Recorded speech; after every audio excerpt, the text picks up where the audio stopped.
స్తోత్రం స్తోత్రం స్తోత్రం. హల్లెలూయా హల్లెలూయా హల్లెలూయా హల్లెలూయా. హల్లెలూయా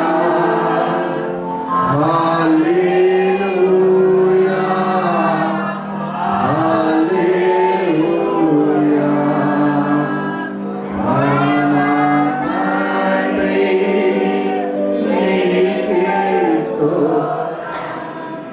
మన తండ్రి నీకే స్తోత్రం. యేసు ప్రభువా నీకే స్తోత్రం. యేసు ప్రభువా నీకే స్తోత్రం. పరిశుద్ధాత్మా నీకే స్తోత్రం. పరిశుద్ధాత్మా నీకే స్తోత్రం. హల్లెలూయా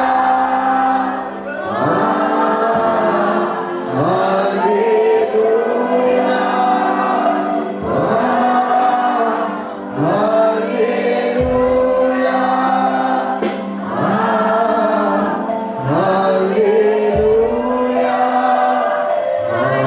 హల్లెలూయా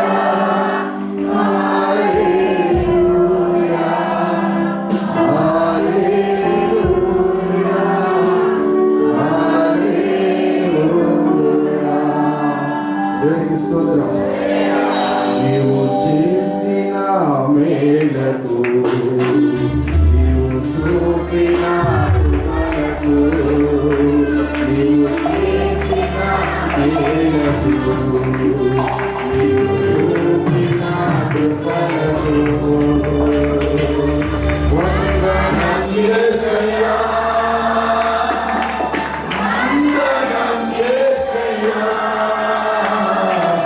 వందనం యేసయ్యా.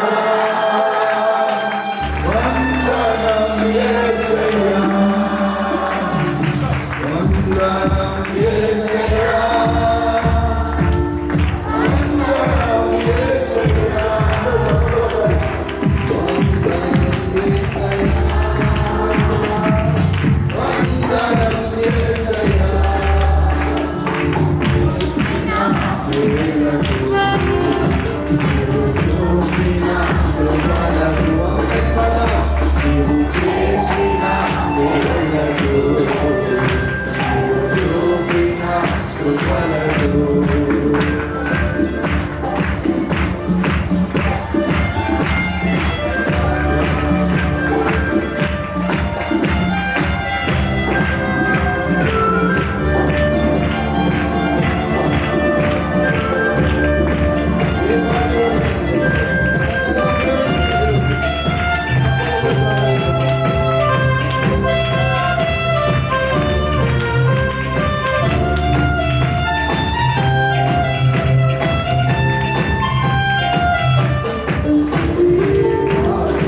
నిరంతరంగా బలపరిచిన దేవానికి ప్రేమించిన దేవానికి దీవించిన దేవానికి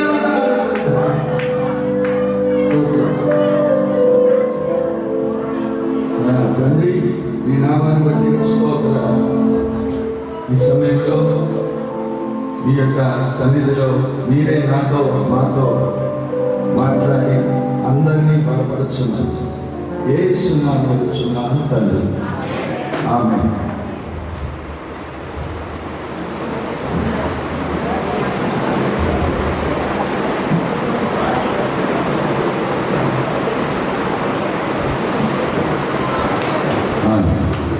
దేవుని దగ్గర మనము నూతన సంవత్సరంలో నూతన మొదటి ఆదివారం మనము దేవుడి సన్నిధిలో ఉన్నాము.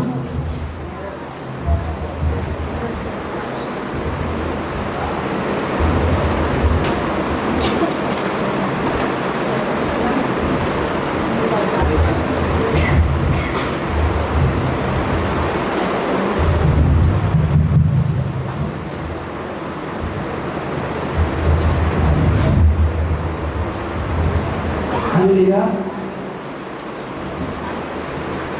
హల్లెలూయా దేవునికి స్తోత్రం.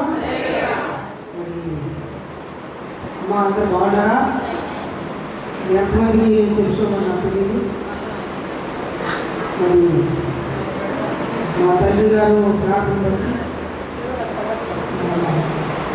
తండ్రి గారి ప్రార్థన బట్టి ముందు నిలబడాలంటే ఇంకా ఈ ప్రార్థన తండ్రి గారి ప్రార్థన బట్టి ఈ స్థితిలో ఉన్నాను. దేవునికి స్తోత్రం. నాకు ఒక ఇద్దరు ఫ్రెండ్ ఉండేవారు. వాళ్ళు మొన్నే ఫోన్ వచ్చింది, ఫ్రెండ్ కొడదు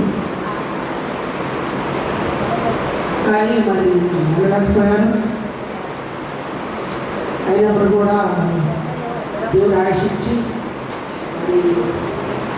దేవుడు నాకు ఇచ్చిన కళ ఏంటంటే ఏ పాట అయినా పాడాలి, కొత్త పాట అని అనుకున్నాను. మరి దేవుడు ఇంకా సభలో ఇంకా టైం ఉంది. దేవుని స్తోత్రం. ఆ పండుగ గుర్తులు పాడుకొని కొద్ది మాటలే ఎక్కువ మేము ఇబ్బంది పెట్టాం. మరి తండ్రి గారు కూడా ఇబ్బంది. నీ ప్రేమే నన్ను ఆదరించేను, నీ ప్రేమే నన్ను ఆదరించేను, సమయోచితమైన నీ కృపయే నన్ను కాపాడెను.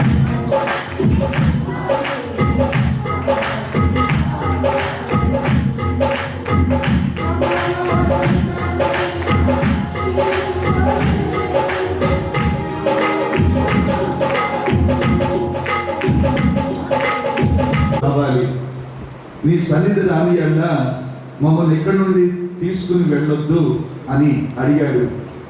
అప్పుడు దేవుడు చెప్పాడు, నా సన్నిధి నీకు తోడుగా వచ్చును. దేవుడు తోడుగా వచ్చాడు కాబట్టే ఏమండి ఎర్ర సముద్రం పాయైపోయింది. ఎరుకో ఏమండి అలాగే ఐగుప్తి సైన్యము రథాలు గుర్రాలు ఎర్ర సముద్రంలో ముంచివేయబడ్డారు. శత్రువులందరూ కూడా హతం చేయబడ్డారు. వారికి మార్గాన్ని సరళం అయింది, మార్గాలు తెరవబడ్డాయి. ఈ యొక్క సంవత్సరంలో కూడా మరి 2025 సంవత్సరంలో మనం అడుగు పెట్టాము. ఈ సంవత్సరం ఎలా ఉంటుందో తెలియదు. న్యూస్ ఎలా ఉందో తెలుసా? మళ్ళా కరోనా అంతకంటే ఏదో ఒక వేరియంట్, ఏదో ఒక వైరస్ ప్రపంచం మీదకి రాబోతుంది అని మనం న్యూస్ వింటున్నాము. గత డిసెంబర్ నెలలో ప్రారంభమైన ఈ వైరస్ జనవరి నెలలో విజృంభించబోతుంది అని చెప్తున్నారు. మనం యుద్ధాలు మనం చూస్తున్నాము. కానీ అన్నిట్లో ఏంటి అంటే దేవుడు నిన్ను అన్ని విషయాల్లో ఆరోగ్యకరంగా, అలాగే కుటుంబ పరంగా, ఉద్యోగ పరంగా, నీ బిడ్డల పరంగా దేవుడు హెచ్చించబోతున్నాడు. దేవుని స్తోత్రం. దేవుడు నిన్ను హెచ్చరించబోతున్నాడు. దేవుడు నిన్ను అభివృద్ధి చేయబోతున్నాడు. దేవుడు నిన్ను ఆస్వాదించబోతున్నాడు అనేదే ఈ యొక్క సంవత్సరం. మీరు గమనించరా? ఎవరు ప్రవచించినా ఆ ప్రవచనాలే ప్రవచిస్తున్నారు. అయ్యాన్ని హెచ్చరించబడే సంవత్సరంగా దేవుడు నీ ఆత్మీయ జీవితం కూడా హెచ్చరించబడబోతుంది. నీ ప్రార్థనా జీవితం, నీ విశ్వాసం, నీ యొక్క దేవుని సన్నిధిలో గడిపే ఆ సమయం కూడా హెచ్చవబోతుంది. దేవుడు నిన్ను ఆత్మీయంగా మరి ముఖ్యంగా నిన్ను బలపరచబోతున్నాడు. ఆత్మీయంగా దేవుడు నిన్ను నడిపించబోతున్నాడు, నిన్ను హెచ్చించబోతున్నాడు. దేవుని స్తోత్రం. దేవుడు అయితే నేను 3 విషయాలు చెప్తాను. మొట్టమొదటి విషయం ఏంటంటే దేవుడు నీ నిర్ణయమే నిన్ను పైకి లేపేది, నీ నిర్ణయాలే నిన్ను తగ్గించేది. మంచి నిర్ణయాలు తీసుకోవాలి. హలో, నీ రాత ఏదో, నా రాత బాగాలేదు, నా గీతలు బాగాలేదు, మన చేతిలో ఈ పిచ్చగీతలు చూసి మోసపోవద్దు. నా రాత ఎవరో రాశారు ఇట్లా అని, ఇక్కడ ఎవరు రాతలు ఏమి లేవు. నువ్వు తీసుకునే నిర్ణయాలే మంచి నిర్ణయాలు, నీతియుక్తమైన నిర్ణయాలు కనుక నువ్వు తీసుకుంటే మంచి డెసిషన్ నిన్ను పైకి లేపేస్తుంది. తప్పుడు నిర్ణయాలు తీసుకుంటే నువ్వు అగాధానికి వెళ్ళిపోతావు. మీరు గమనించారా? నువ్వు మంచి నిర్ణయం తీసుకో. మీరు ఒక నిర్ణయమే నిన్ను పైకి లేపేస్తుంది. కాబట్టి దేవునిరా, నువ్వు ఒక నిర్ణయాలు, ఎంతమంది నిర్ణయాలు తీసుకున్నారు ఏమండి? మీరు ఎప్పుడైనా రూతు ఒక నిబంధన చేసింది. నిబంధన చేయటమే కాకుండా దాన్ని మాట ఇచ్చి మాట అనుసరించింది. కాబట్టి రూతు గర్భవాసం నుండి దావీదు వచ్చాడు, దావీదు గర్భవాసం నుండి యేసు ప్రభు వచ్చాడు. మీరు రూతు నిబంధన చేసింది, ఒక మాట ఇచ్చింది. నా నయోమితో నిబంధన చేసుకుంది. అలాగే హన్న దేవుని మందిరానికి వచ్చి ఒక నిబంధన చేసింది, ఒక మాట ఇచ్చింది. అలాగే యెఫ్తా కూడా ఒక మాట ఇచ్చాడు. ఏమండి, దేవుడే అమ్మోనీయులతో యుద్ధం చేశాడు. అలాగే నువ్వు కూడా దేవుని ఎదుట ఒక నిబంధన, ఒక ప్రమాణము, ఒక నిబంధన, ఒక ప్రమాణము నిన్ను పైకి లేపేస్తుంది. దేవుడు ఒక ఐడియా నీ జీవితాన్ని మార్చేస్తుందట. ఒక ఐడియా లేకపోతే ఒక ప్రమాణం, ఒక దేవుని దగ్గర ఒక మాట ఇవ్వటం. అది మీరు ఏ మాట ఇచ్చారు అనేది ఒకటి. ఒక 5 విషయాలు నేను చెప్తా. 5 విషయాలు ఏంటి అంటే, ఉదయం లేవగానే దేవుని సన్నిధిలో ప్రార్థన చేయకుండా దేవుని ముఖాన్ని మాత్రమే నువ్వు చూడాలి, నువ్వు ప్రార్థన చేయాలి. ఏమండి, దేవుని సన్నిధిలో నువ్వు గడపకుండా, దేవునితో నువ్వు మాట్లాడకుండా నువ్వు బయటికి రాకూడదు. లేవగానే మొదటి సమయము దేవునికి ఇవ్వాలి. నువ్వు నీ కళ్ళతో మొట్టమొదటి సమయము దేవుని యొక్క వాక్యాన్ని నువ్వు చదవాలి. వాక్యాన్ని నేను చదువుతాను, లేవగానే ప్రార్థన చేస్తా, లేవగానే నీ వాక్యాన్ని చదువుతానయ్యా, నేను నీ సన్నిధిలో గడపకుండా నేను బయటికి రాను అనే ఒక నిబంధన, అనే ఒక ప్రమాణము నువ్వు చేసుకోవాలి. ఎందుకంటే దేవుడు చూస్తాడు. నీ యొక్క మాటను బట్టే దేవుని యొక్క ఇన్వాల్వ్మెంట్ ఉంటుంది, దేవుని యొక్క నడిపింపు ఉంటుంది. రూతుకు తెలియదు నాతో కూడా దేవుడు నడుస్తున్నాడు. ఎందుకంటే గట్టి నిబంధన చేసి బయలుదేరింది. రూతు బయలుదేరగానే బెత్లెహేముకు వెళ్ళగానే బోయజ్ అంటాడు, యెహోవా రెక్కల క్రింద నువ్వు సురక్షితంగా ఉండటానికి వచ్చావు. యెహోవా నువ్వు చేసిన దానికి యెహోవా నీకు బహుమానము ఇచ్చును, బహుమానం ఇస్తాడు. మీరు గమనించారా?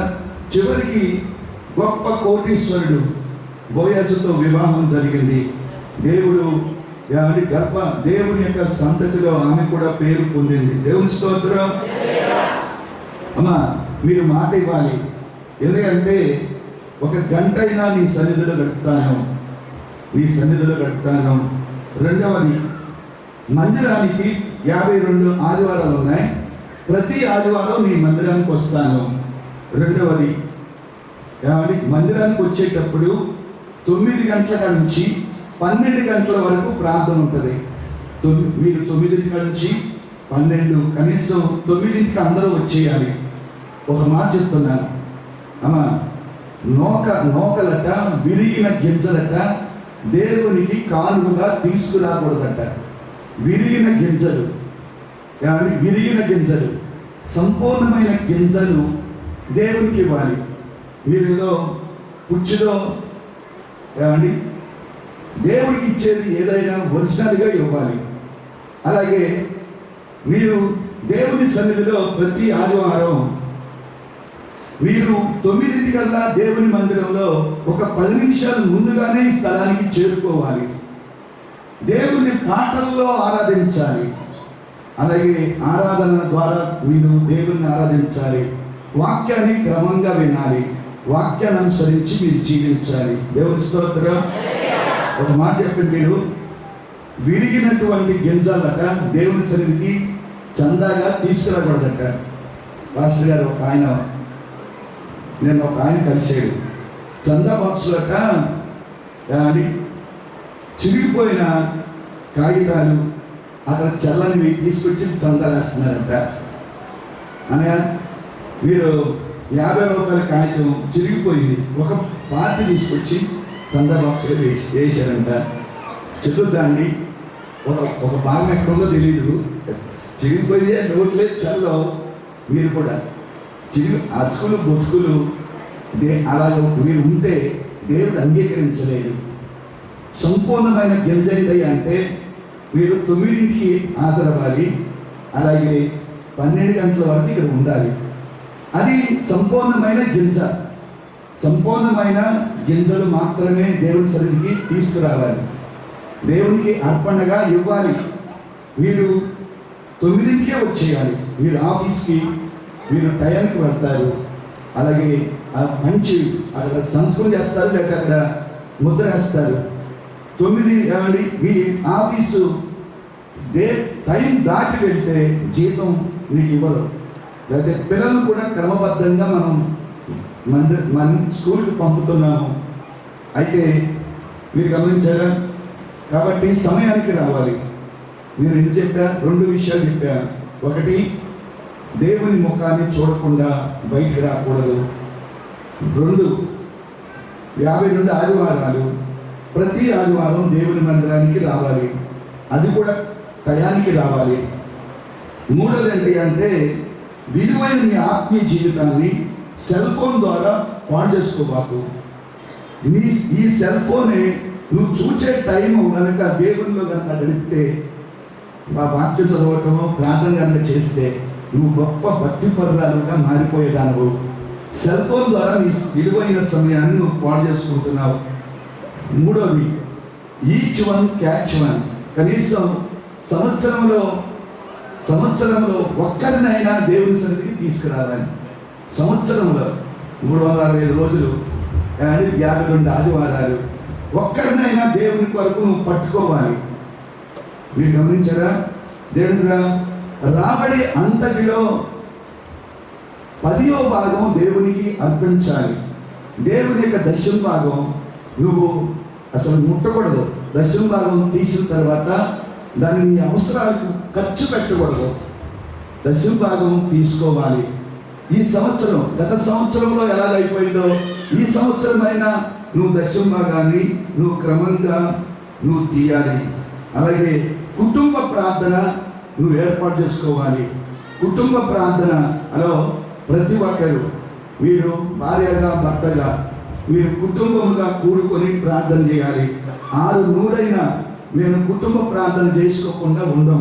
పాటలో వాక్యం ప్రార్థన కుటుంబాన్ని కాపాడుద్ది. నేను ఎన్ని చెప్పాను? ఒక 6 పాయింట్స్ చెప్పా. మీరు ప్రమాణం చేయాలి. ఏమండి? ప్రమాణం చేస్తే మీ జీవితంలో దేవుడు ఎంటర్ అవుతాడు. మీరు ఆదివారం మందిరానికి వచ్చేవాళ్ళు ఏమండి ఫస్ట్ క్లాస్ విద్యార్థులు ఎదురు కూర్చుంటారు, ఇంట్రెస్ట్ లేని వాళ్ళు వెనకాల కూర్చుంటారు. మరొక మాట ఏంటి అంటే, ఏదైనా తోటలో ఆదాము చెయ్యొద్దు అన్న పని చేసిన తర్వాత ఆదాము దేవునికి చాటైపోయాడు. వెనకాల కూర్చోవటం ఏమండి, ఎవరు నా ముఖాన్ని ఎవరో చూడకూడదు, ఏదో ఒక మూల కూర్చొని ఏమండి ఏదో వెళ్ళిపోతున్నారు అనే విధంగా. మీరు ఎప్పుడు కూడా విశ్వాసంలో భక్తిలో ఫస్ట్ క్లాస్ ఉండేవాళ్ళు ఏమండి అలాగే ఎదురు కూర్చుంటారు. ముందు వచ్చేవాళ్ళు ఎదురు కూర్చోవాలి. మీరు గమనించారా? ఎప్పుడు కూడా ఏమండి భక్తిలో అన్నిట్లో ఆసక్తి కలిగిన వారు ఎదురు కూర్చుంటారు. ఏమండి మీరు అలా ఉండాలి. దేవుని స్తోత్రం. మరొక మాట, దేవుని మీరు నిబంధన చేయాలి, మాట ఇవ్వాలి, మీరు నెరవేర్చుకోవాలి.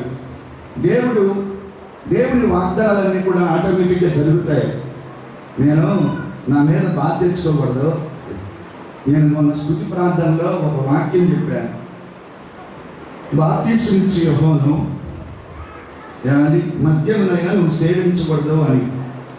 దయతో అక్కడ కొంతమంది ఏమండి కూర్చున్నారు, వారికి చెప్పాను. కానీ ఏమండి నేను ఎప్పటికప్పుడు చాలా జాగ్రత్తగానే ఉంటా. మనసును నొప్పించాలని కాదు, బాధ పెట్టాలని ఎప్పుడు నేను చూడను. తుది ప్రార్థనలో ఆశీర్వాదకరమైన మాటలే మాట్లాడతా, ఎవరిని బాధ పెట్టాలని కాదు. ఒకవేళ ఏమండి ఏదైనా వాక్యం చెప్తే బాధపడబాకండి, అది క్షమించండి. సరే, రెండోది మనము దీర్ఘాయుష్మంతులుగా ఉండాలి. హలో, దేవుని స్తోత్రం చెప్పండి. చెప్పండి, దేవుని స్తోత్రం. మనము దీర్ఘాయుష్మంతులుగా ఉండాలి. ఈ యొక్క ప్రాణం ఏమండి ఎన్ని సంపాదించినా ఈ ప్రాణం కనుక లేకపోతే అన్ని వృధయ్యాయి. ఒకడు సర్వలోకమును సంపాదించుకుని తన ప్రాణమును పోగొట్టుకుంటే ఏం ప్రయోజనం? హలో, మనము కోట్లు, ఏమండి, భవనాలు, మంచి ఉద్యోగాలు, మంచి బంగారం, లేకపోతే ఎంతో ఎన్ని సంపాదించినా మన జీవితము, ఏమండి, అయితే మన యొక్క జీవితము దీర్ఘాయువు అనేది అది దేవుడిచ్చేది. చూడండి, మనము దేవుని బిడ్డరా, మన యొక్క జీవితాల్లో దీర్ఘాయువు అనేది దేవుడిచ్చేది. సంవత్సరము అనేది నీ దయా కిరీటముగా నీవు నాకు ధరింపజేసి ఉన్నావు. సంవత్సరం అనేది ఆయన దయ ద్వారా ఒక కిరీటంగా దేవుడు ఇచ్చాడు. దేవుని స్తోత్రం, దేవుని స్తోత్రం. మీరు 120 సంవత్సరాలు బతకాలి, 100 సంవత్సరాలు బతకాలి అండి అనుకున్న వాళ్ళు 50 సంవత్సరాలకే జీవితాన్ని ముగించేశారు. మీరు ఈ రోజున చాలామంది స్ట్రెస్ గురయ్యి ఉన్న జీవితాన్ని మధ్యంతరంగా ముగించేస్తున్నారు. మనము 70-80 సంవత్సరాలు బ్రతకాలి.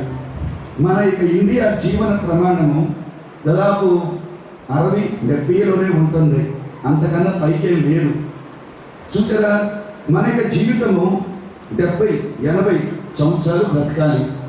కానీ చాలామంది మైకిల్ జాక్సన్ వీరు 150 సంవత్సరాలు బతకాలనుకున్నాడట, పెద్ద పెద్ద డాక్టర్స్ని పెట్టుకున్నాడట. కానీ అతను 54 సంవత్సరాలకే ఆయన జీవితం ముగించబడింది. మీరు ఎప్పుడైనా చాలామంది బ్రతకాలనుకుంటారు, కానీ దేవుడు బ్రతికించాలి. మీరు దేవుని బిడ్డరా, దేవుని యొక్క వాక్యంలో మోషే ఒక చక్కటి మాట మాట్లాడతాడు. చూడండి, ఆ యొక్క ద్వితీయోపదేశకాండము 30వ అధ్యాయము, ద్వితీయోపదేశకాండము 30వ అధ్యాయంలో 20వ వచనము. నీ పితరుడైన అబ్రహాము, ఇస్సాకు, యాకోబులకు ఆయన ప్రమాణం చేసిన దేశంలో మీరు నివసించున్నట్లు యెహోవాయే నీ ప్రాణమునకును నీ దీర్ఘాయుషుకును మూలమై ఉన్నాడు. మరి గమనించరా, యెహోవాయే నీ దీర్ఘాయుషుకును, నీ యొక్క ప్రాణానికి, నీ యొక్క దీర్ఘాయుషుకు, నీ ప్రాణమునకు మూలమై ఉన్నాడు. అమ్మా, మీరు దేవుడు బ్రతికించాలి, దేవుడు ఆరోగ్యం ఇవ్వాలి, దేవుడు ప్రశాంతతనివ్వాలి. మానసికమైన ఆరోగ్యం, భౌతికమైన ఆరోగ్యం, స్పిరిచువల్ ఆత్మ సంబంధమైన ఆరోగ్యం. మనము ఎప్పుడు కొట్టుమిట్టాడుతూ ఉండాలి. మనము ఆత్మీయతతో ఉంటే, దేవుని వాక్యం కనుక మీరు వింటూ ఉంటే సర్వ శరీరానికి ఆరోగ్యమట.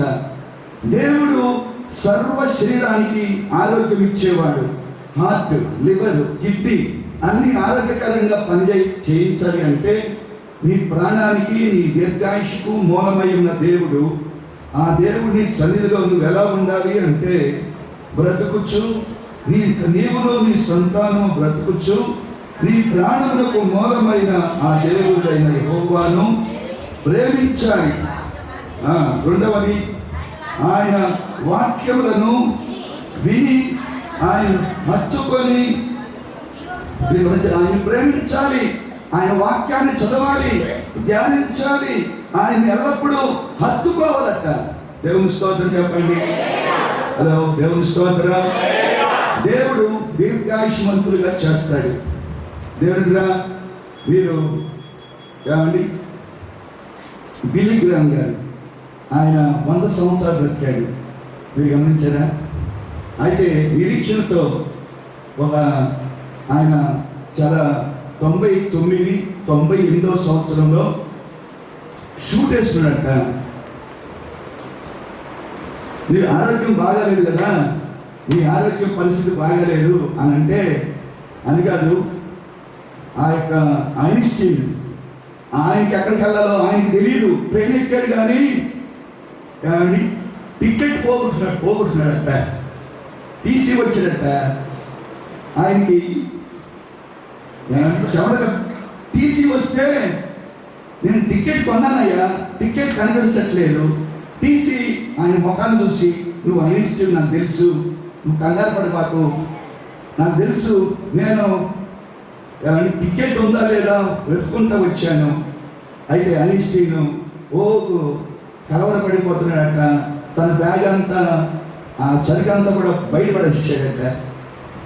రెండోసారి తీసి వస్తే చాలా కలవరంగా ఉన్నాడట. ఏంటి అంటే నేను ఎక్కడికి వెళ్ళాలో నాకు తెలియదు, అది దానిలో లేదు సార్, నేను ఎక్కడికి వెళ్ళాలో నాకు తెలియదు. నేను ఈ ట్రైన్ ఎక్కాను కానీ టికెట్ తీసుకున్నాను కానీ ఆ టికెట్లో ఉంది నేను ఎక్కడికి వెళ్ళాలో. ఆ టికెట్ కనుక కనపడకపోతే నేను ఎక్కడికి వెళ్ళాలో నాకే తెలియదు. అదో బాబు, నువ్వు పెద్ద ఐలిస్టివి, నువ్వు బాగా పేరుగాంచిన వ్యక్తివి, నువ్వు అలా అంటావండి. నేను ఎక్కడికి మనకి గురుందండి, నీ గురుందా ఆ బిలిగ్రామ్ అన్నట. బిలిగ్రామ్ గారు, నేను ఎక్కడికి వెళ్ళాలో నాకు తెలుసు, నా గమ్యం నా యొక్క గోల్ ఏంటో నాకు తెలుసు. నేను ఎక్కడికి ప్రయాణం చేస్తున్నానో తెలియకుండా ప్రయాణం చేయట్లా. అతడు సైంటిస్టే, కానీ ఆయన ఎక్కడికి ప్రయాణమై వెళ్తున్నాడో ఆ సైంటిస్ట్కు తెలియదు, కానీ నాకు తెలుసు. నేను హోందాగా బ్రతుకుతున్నాను, షూట్ వేసుకుని హోందాగా బ్రతుకుతున్నాను.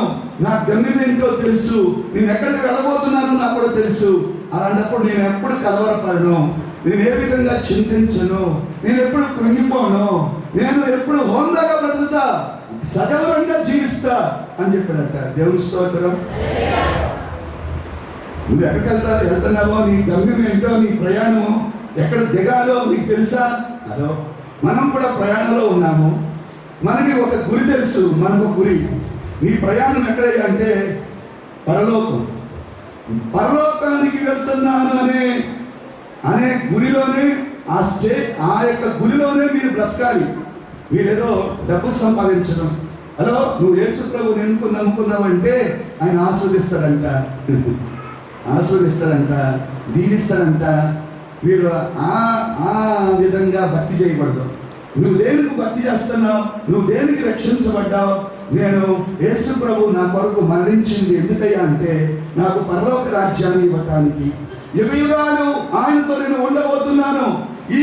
ఇక్కడ కొద్ది కాలమే ఈ లోకంలో మనం ఉంటాను. ఎన్నో సంవత్సరాలు, ఎన్నో మజిలీలు, ఎన్నో సంవత్సరాలు, ఒక సంవత్సరం నుండి మరొక సంవత్సరానికి మనం ప్రయాణం చేస్తున్నాం. అయితే నీ గురి, నీ యొక్క స్టేజ్ ఏంటి అంటే పరలోకము. ఒక క్రైస్తవుడు గురిగా ఎంచాలి. అంతేకాని ఏదో నువ్వు ఎందుకు వస్తున్నావు తల్లి, హలో నువ్వు ఎందుకు వస్తున్నావు, నేను ఏమండి ఆ సమస్యల వైపు చూడవాకు, నువ్వు యేసయ్య వైపు చూడు. నువ్వు ఏమండి నిన్ను నడిపించే దేవుడు నిన్ను గమ్యాన్ని చేరుస్తాడు. దేవుని స్తోత్రం. అలా చెప్పాలి, దేవుని స్తోత్రం. మనకన్నా ముందుగా మన యొక్క జీవితాల్లో మనకన్నా ముందుగా చాలామంది వెళ్ళిపోయారు. అక్కడ పౌలు గారు అంటాడు ఒక మాట, హెబ్రీ పత్రిక 4:10 ఎందుకనగా దేవుడు తన కార్యములను ముగించి విశ్రమించిన ప్రకారము ఆయన యొక్క విశ్రాంతిలో ప్రవేశించిన వాడు కూడా తన కార్యమును ముగించి విశ్రమించను. హలో, నీవు నేను క్షేమంగా ఉన్నాము అంటే మన పని ఇంకా ముగించలేదు, ఇంకా ముగించబడలేదు. నీ వల్ల దేవునికి పనుంది, నీ వల్ల దేవునికి పనుంది.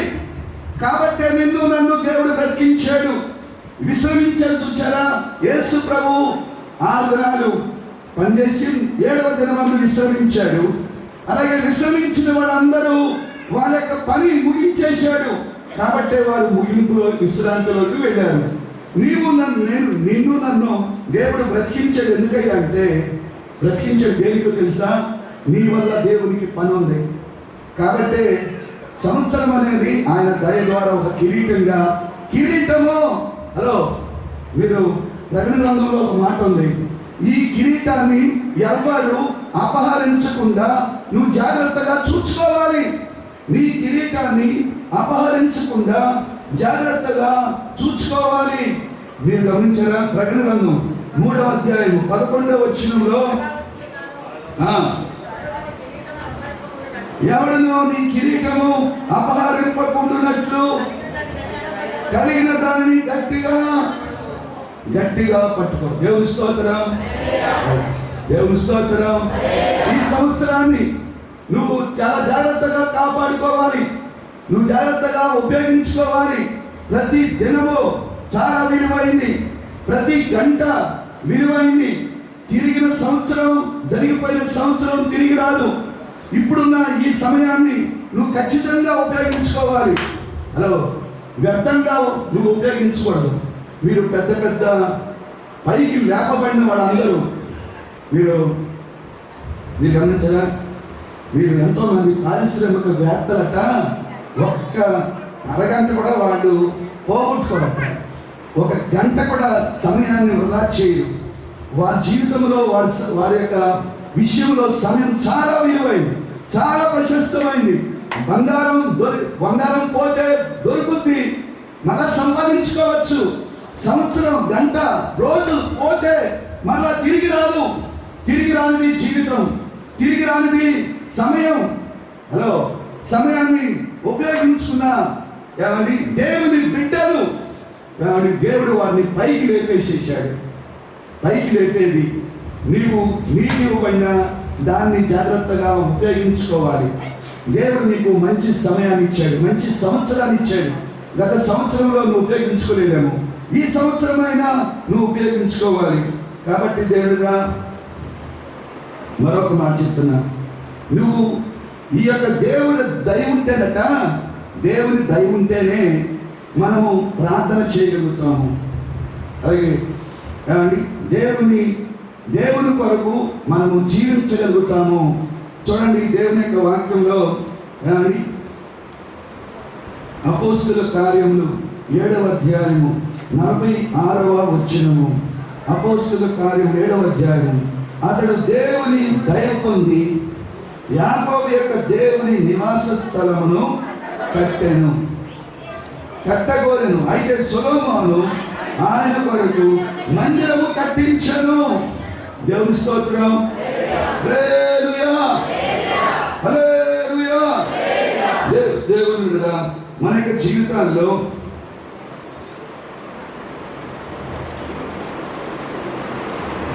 చిన్న పాట పాడుకుందాం. కలవర పాడినే కొండల వైపో నా కన్నులే తోలో, నా కన్నులే తోలో, నా కలవర పాడినే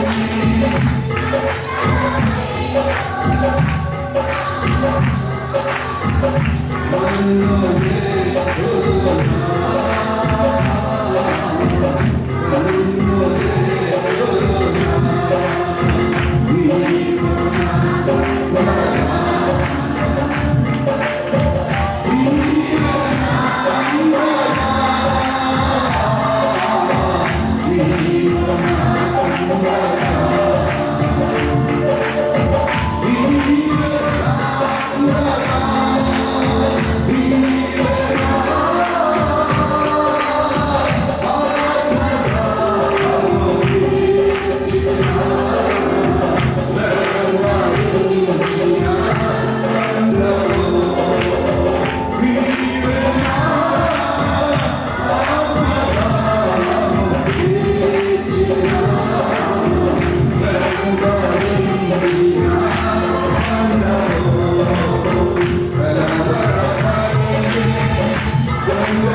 యాకోబు యొక్క దేవుని నివాస స్థలముగా. మీరు చాలామంది గత సంవత్సరంలో మీ మందిరానికి ఉపవాస ప్రార్థన చేయలేకపోయాను. అనేక మంది బలిపీఠాలు, ప్రార్థన బలిపీఠాలు పడగొట్టబడిపోయి, ప్రార్థన బలిపీఠము పడిన స్థితిలో, పడిపోయిన స్థితిలో, చెదిరిపోయిన స్థితిలో నీ ఆత్మీయ జీవితం ఉంటుంది. నీ ఆత్మీయ జీవితంలో, విశ్వాసంలో పడిపోయావు. ప్రేమలో, ప్రార్థనలో, దేవుని ప్రేమించే విషయంలో నీ బలిపీఠము పడిపోయింది. ఈ సంవత్సరం నువ్వు కట్టబడాలి. యాకోబు బేతేలులో యాకోబు అక్కడ మొక్కుబడి చేసుకున్నాడు. నేను నీ యొక్క మందిరాన్ని నేను కడతాను. నేను వెళ్తున్న ఈ ప్రయాణంలో నాకు తోడుగా రావాలి. తినడానికి, ధరించడానికి వస్త్రాలు, ఇదిగో నువ్వు నాతో వస్తే ఇదో ఈ స్థలంలో నేను మందిరం కడతాను. మందిరము దేవుని గురించిన ఆలాపన యాకోబులో ఉద్భవించింది. చివరికి దావీదు రాజైన తర్వాత నేనేమో 2 అంతస్తులు 3 అంతస్తులు బిల్డింగ్ లో ఉన్నాడు. అది గుడారంలో ఉంది. దేవుని ఆలయము కట్టాలి. నేను దేవుని మందిరాన్ని, సంఘము కట్టబడాలి. నా ద్వారా దేవుని కార్యాలు దేవుని మందిరంలో జరగాలి. నా ఆత్మీయ జీవితము పునరుద్ధరించబడాలి. మీరు గమనించారా? ఏలియా ఎప్పుడైతే పడిపోయిన బలిపీఠం కట్టాడో అప్పుడు దేవుడు అతనికి ప్రత్యక్షమయ్యాడు. మీకు కూడా మీ బలిపీఠాలు పడగొట్టబడ్డాయి. ప్రార్థన మీద ఆసక్తి లేదు, దేవుని మీద కోరికలు లేవు. గత సంవత్సరంలో ఎండిపోయిన స్థితిలో, ఆత్మీయ జీవితంలో ఎండిపోయిన స్థితిలో, దిగజారిపోయిన స్థితిలో దేవుని మందిరం అన్నా, దేవుని వాక్యం అన్నా ఒక ఆలాపన లేకుండా బ్రతికేశావు. కనీసం ఈ సంవత్సరం అయినా దేవుడు 5 దినాలు గడిచిపోతున్నాయి. త్వరగా గతించిపోతూ ఉంది. సంవత్సరాలు వెంబడి సంవత్సరాలు వెళ్ళిపోతున్నాయి. దేవుని గురించి నువ్వేం చేస్తున్నావు? చాలా మంది అంటారు, దేవుడు అది చేయగా, దేవుడు ఇది చేయగా, దేవుడు అది చేయగా, ఇది చేయగా. నా భర్తను మార్చమని ప్రార్థన చేశా, నా కుమారుడికి ఉద్యోగం రావాలని ప్రార్థన చేశా, నా కుమార్తెకు వివాహం జరగాలని ప్రార్థన చేశా, జరగరా అని కాదు తల్లి. నువ్వు దేవుడు ఇది చేయగా, అసలు నువ్వు దేవునికి ఏం చేశావు?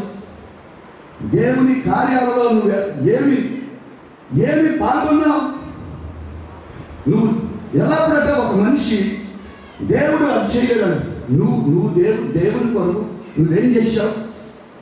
దేవుని ఆలయం, ఇది దేవుని ఇల్లు, ఈ స్థలము దేవుని ఇంటిలో. ఎప్పుడైనా నువ్వు ఎంతసేపు దేవుని ఇల్లు విషయంలో బాధ్యత నువ్వు తీసుకున్నావు? అయ్యా, గత సంవత్సరం నేను ప్రార్థన చేయలేదు, దేవునికి సమయాన్ని ఇవ్వలేదు. ఇలాగ 4-5 సంవత్సరాలు బట్టి నేను ప్రార్థనా జీవితమే పడిపోయింది. కన్నీటితో ఒప్పుకొని ప్రార్థన చేస్తున్నాడు. ఈ సంవత్సరం అయినా నేను కన్నీరు కాచి నేను ప్రార్థన చేస్తాను. ప్రార్థన జీవితాన్ని పునరుద్ధరించుకుంటాను. ప్రార్థన హలో, ప్రార్థన జీవితం లేని జీవితాలు ఎండిపోయిన ఎడారి. అక్కడ పంట ఉండదు, పచ్చదనం ఉండదు. ఒక విశ్వాసి మోకరించి ప్రార్థన చేయకుండా నీకు దేవునికి ఏమి సంబంధం లేదు కదా. నీకు దేవుడు అంటే ఆసక్తి లేదు, దేవుడు అంటే ప్రేమ లేదు. దేవుడు నీ మీద నేను వచ్చే వారం ఒక వాక్యం చెప్పాలనుకుంటున్నా. ఏమి వాక్యం అయ్యా అంటే, దేవునికి నువ్వంటే తెలుసు. హలో, క్షమించండి, నీకు దేవుడు అంటే తెలుసు. దేవునికి నువ్వు తెలుసా? ఎందుకంటే మీరు ముఖ్యమంత్రి చంద్రబాబు నాయుడు అని అందరూ తెలుసా తెలీదా? అందరూ తెలుసు. కానీ చంద్రబాబు నాయుడు గారికి నువ్వు తెలుసా? మోడీ గారు ప్రధానమంత్రి అందరూ తెలుసు, కానీ మోడీ గారికి నువ్వు తెలుసా? ఏమండి, అది చెప్పాలనుకుంటున్నా. నువ్వు తెలుసు ఏం తెలుసు? నువ్వు ఎంతవరకు మబ్బులో ఏదో భ్రమలో ఉంటున్నావు. నేను క్రైస్తవుణ్ణి, మారి మనసు పొంది బాప్తీసం తీసుకున్నాను. అయ్యా, ప్రార్థనాత్మ పొందాలమ్మా. ఈ భక్తి, ఈ ప్రార్థన నిన్ను కాపాడలేదు. ప్రార్థన చేస్తేనట దేవుడు ఆ ప్రార్థన నిన్ను కాపాడుద్దట.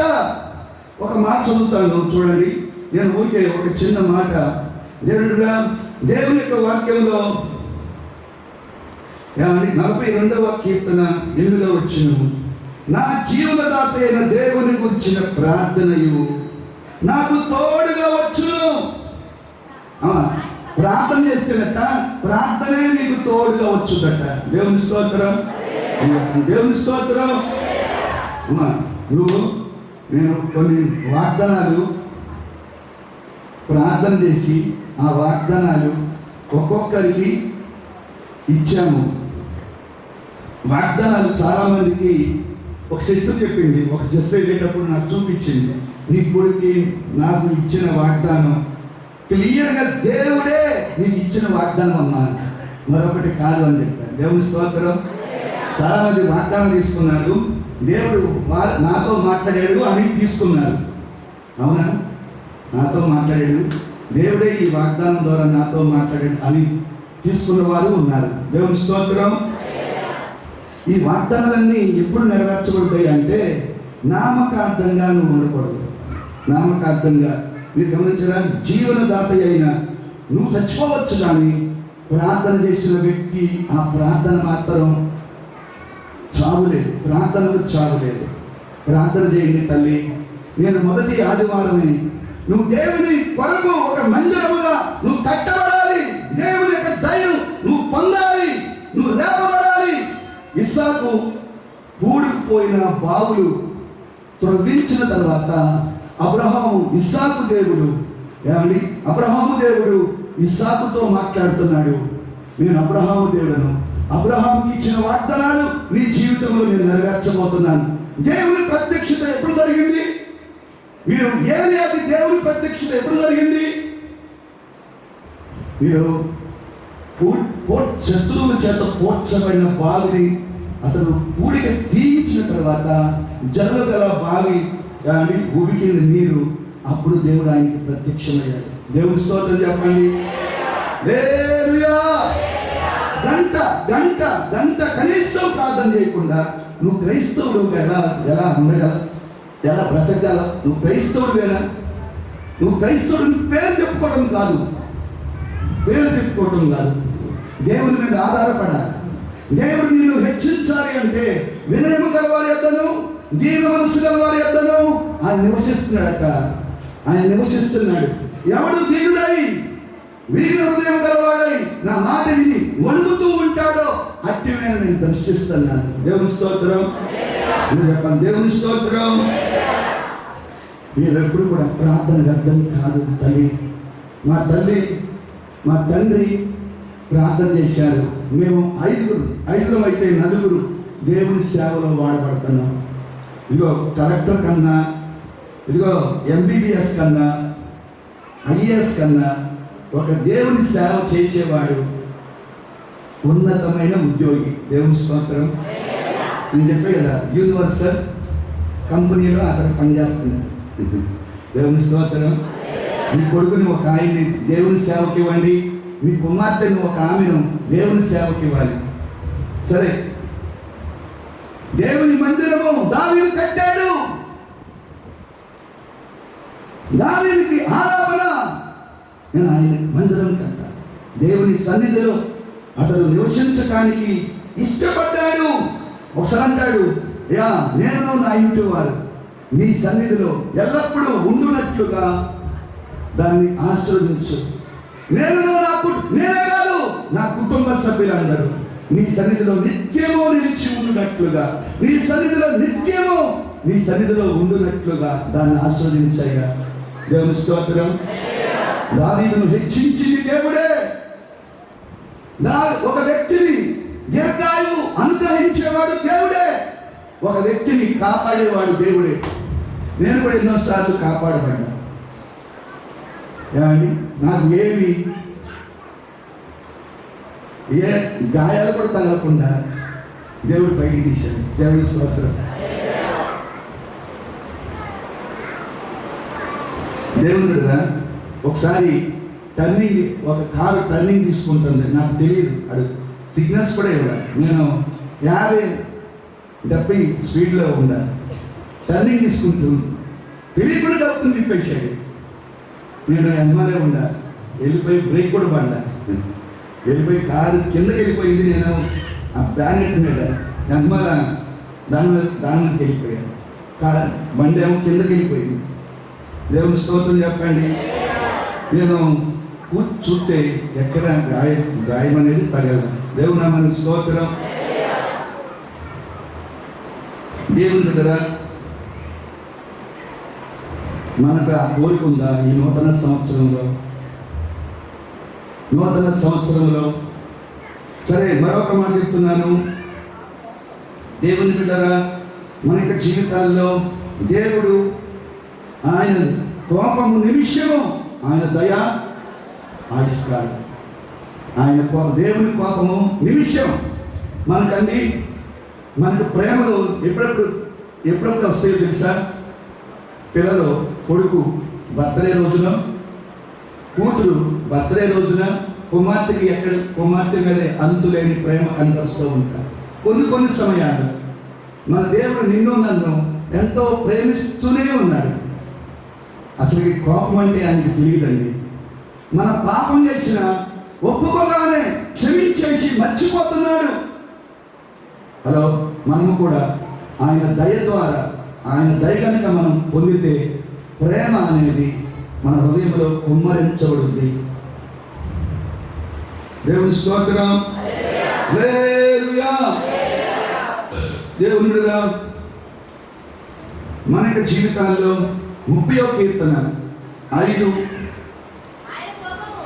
ఆయన కోపము నిమిషమాత్రముండును, ఆయన దయ ఆయుష్కాలమంతయు నిలుచును. సాయంకాలమున ఏడుపు వచ్చి రాత్రి యుండినను, ఉదయమున సంతోషము కలుగును. అందరూ చప్పట్లు ఒకసారి. స్తోత్రం, స్తోత్రం, స్తోత్రం. దేవుని చాలా మంది సాయంకాలం ఏదైనా బాధ, మీరు ఆ రాత్రి ఏదో చింత, మనకి జీవితాల్లో సాయంకాలం వేడుకు వచ్చి రాత్రి ఉండినా సరే, నువ్వు ఉదయమున దేవుడు నిత్య నూతనంగా గొప్ప సంతోషంగా దేవుడిని నింపేస్తాడు. అందుకే దేవుని బిడ్డలు శ్రమలు వచ్చినాయని శ్రమల వైపు చూడకండి. దుఃఖం వచ్చినా అవన్నీ వెళ్ళిపోతాయి. దేవుడు నిన్ను ప్రార్థన చేయగానే మళ్ళా ఫ్రెష్గా మార్చేస్తాడు. ఏ బాధ, ఏ చింత, ఏ కలవరము, ఏ కన్నీరు లేకుండా నిన్ను ఎంతగానో బలపరుస్తాడు. మీరు శ్రమ వచ్చిందని ఎవరో అవమానపరచదని మీరు కన్నీరు గార్చకూడదు. ఆ రాత్రి అంతా ఉన్న చక్కగా పడుకుని కానీ మళ్ళా దేవుడు ఫ్రెష్గా దేవుడిని మార్చేస్తాడు. మన దేవుడు ఎలాంటి అంటే, నేను వారి దోషముల విషయమై దయ కలిగి 8వ అధ్యాయం హెబ్రీ పత్రిక 8వ అధ్యాయం 12వ వచనము, దేవుని యొక్క దయట ఆయుష్కాలమట. మనము దేవుడు తన దయ ద్వారా ఈ సంవత్సరాన్ని ఒక కిరీటంగా దేవుడు నీకు నాకు ఇచ్చాడు. ఆయన దయ ఆయుష్కాలము. దేవుని స్తోత్రం. ఆయన దయ మనకుంటే చూడండి, 8:12, నేను వారి దోషముల విషయమై దయ కలిగి వారి పాపములను ఎన్నడూ జ్ఞాపకం చేస్తూ, దయ ద్వారా దేవుడు దయ ద్వారా ఈ సంవత్సరాన్ని ఇచ్చాడు. ఎవ్వరికి లేని ఆధిక్యత. ఇదిగో చూసారా, నాకన్నా నేను కాలేజీలో చదువుతున్నప్పుడు మంచి ఫస్ట్ క్లాస్ స్టూడెంట్ అండి. ఫస్ట్ క్లాస్ స్టూడెంట్ బస్ స్టాప్లో కూర్చుంటే ఏమండి, ఒక లారీ అతను కొట్టేసింది. ఏమండి, నేను ఆశ్చర్యపోయా. ఆయన ఫస్ట్ క్లాస్ స్టూడెంట్, ఎంతో ఫ్యూచర్ ఉందని ఫ్యూచర్ కోసం ఎదురు చూస్తున్నాడు. వీరు ఒక మధ్యతరగతి కుటుంబం నుండి వచ్చినటువంటి వాడు.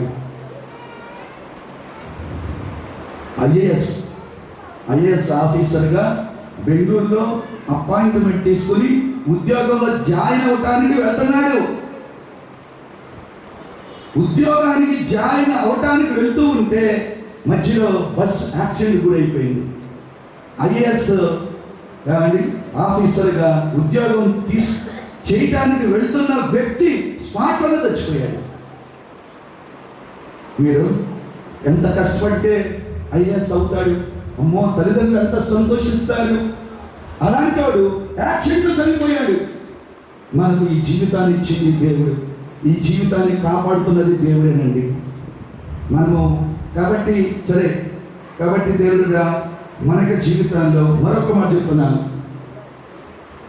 తల్లి ఒక వాగ్దానాన్ని చూచాం కదా, వాగ్దానాన్ని చూడండి. నిన్ను గొప్ప జనముగా చేసి నిన్ను ఆస్వాదించి, మీరు గమనించారా? అబ్రహాంతో దేవుడు చెప్తున్నాడు. దేవుని స్తోత్రం చెప్పండి, దేవుని స్తోత్రం. దేవునికండి నువ్వు కనుక లోబడితే, దేవుని మాట వింటే, దేవునికి నీ మీద ఉన్నతమైన ప్రణాళిక ఉంది. ఉన్నతమైన ప్రణాళిక. నిన్ను ఆస్వాదించడమే కాకుండా నీ సంతతి సంతతి సంతతిని. ఇప్పుడు అబ్రహాము దేవుడు ఉన్నాడు అనటానికి ఇజ్రాయెల్ దేశమే దానికి ఉదాహరణ. దేవుని అబ్రహాము దేవుడు ఇప్పటికి కూడా సజీవుడే. ఎప్పుడు అబ్రహాముతో దేవుడు మాట్లాడాడు? క్రీస్తుకు పూర్వము 2000 సంవత్సరాలప్పుడు దేవుడు అబ్రహాముతో మాట్లాడాడు. నువ్వు నా మాట వింటే నిన్ను ఈ విధంగా చేస్తాను. దేవుడు వాగ్దానం ఇస్తాడు తల్లి, వాగ్దానం నెరవేరుస్తాడు. నీవు నీ సొంత బలం మీద, నీ సొంత జ్ఞానం మీద, నీ సొంత శక్తి మీద నువ్వు ఎప్పుడు ఆధారపడబాకు. దేవుని శక్తి మీద, దేవుని యొక్క బలం మీద, దేవుని యొక్క కృప మీద నువ్వు ఆధారపడితే, అబ్రహాము ఇదిగో నీ యొక్క స్వజనులు విడిచిపెట్టు, నీ బంధువులు విడిచిపెట్టు అని దేవుడు చెప్తే విశ్వాసంతో అడుగులు వేశాడు. దేవుడు అదృశ్యుడు. మన దేవుడు ఎవరయ్యా అంటే ఆయన ఆత్మస్వరూపి. ఆత్మస్వరూపి దేవుడు ఆత్మయ్య ఉన్నాడు.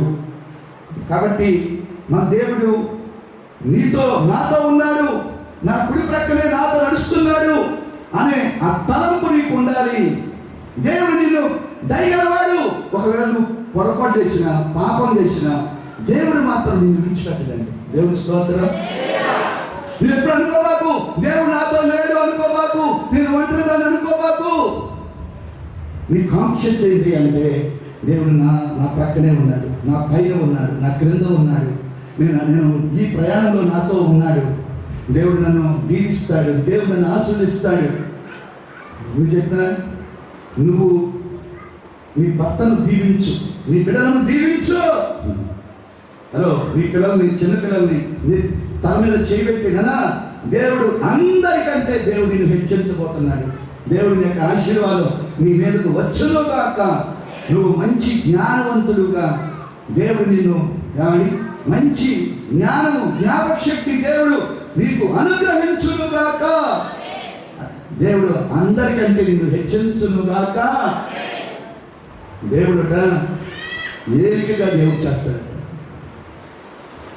ఏలేటటువంటి వారిగా దేవుడు చేస్తాడు. దేవుని స్తోత్రం. నీ పిల్లలు ఎప్పుడు కూడా దీవించుదని, కొట్టు కానీ క్షమించొద్దు. నెగిటివ్గా మాట్లాడద్దు. నీ పిల్లల్ని క్షమించబాకు, కొట్టైనా సరే. కానీ నోటంతా శాప వచ్చినారు అసలు నువ్వు పలకొద్దు. దేవుని స్తోత్రం చెప్పండి.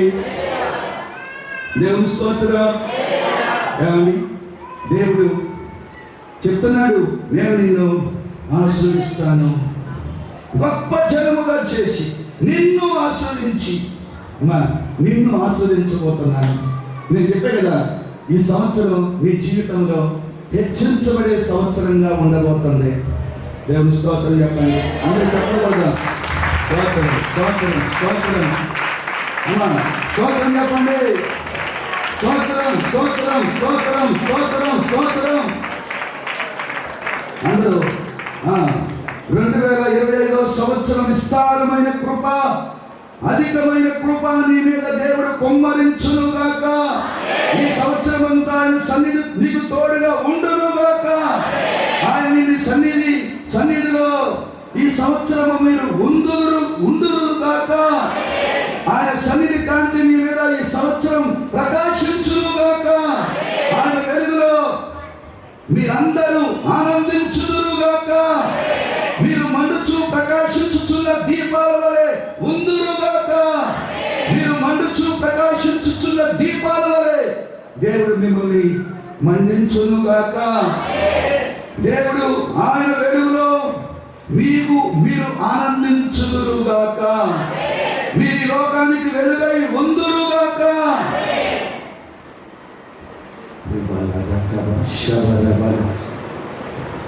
విస్తారమైన ఆశీర్వాదాలు దేవుడు నీకు ఇవ్వాలి అని అనుకుంటున్నాడు. మీరు ఉప్పుగా ఇక నుండి ఉందురు గాక. మీ నోట నుండి ప్రతి మాట రుచిగా వచ్చును గాక. కృపా సహితమైన వాక్యాలు మీ నోట నుండును గాక. మీ ద్వారా అనేకులు దేవుని తట్టు తిప్పబడును గాక. ఈ సంవత్సరం అంతా ఆయన ఆరోగ్యకరమైన రెక్కల కింద దేవుడు నిన్ను భద్రపరచును గాక. ఏ తెగులు మీకు అంటకుండా ఉండును గాక. ఏ వ్యాధి, ఏ రోగం, ఏ సంకటము మీకు మీ మీదకి రాకుండా దేవుడు మిమ్మల్ని తప్పించును గాక. మీరు అన్ని విషయాల్లో హెచ్చించబడుదురు గాక. మీ తల హెచ్చించబడును గాక. దేవుడుగా మన యొక్క జీవితంలో మీరు మంచి పేరు మీకు కలుగును గాక. మీ సత్క్రియలలో లోకములో ప్రకాశించుదురు గాక. మీ ద్వారా దేవుడు మహిమపరచబడును గాక.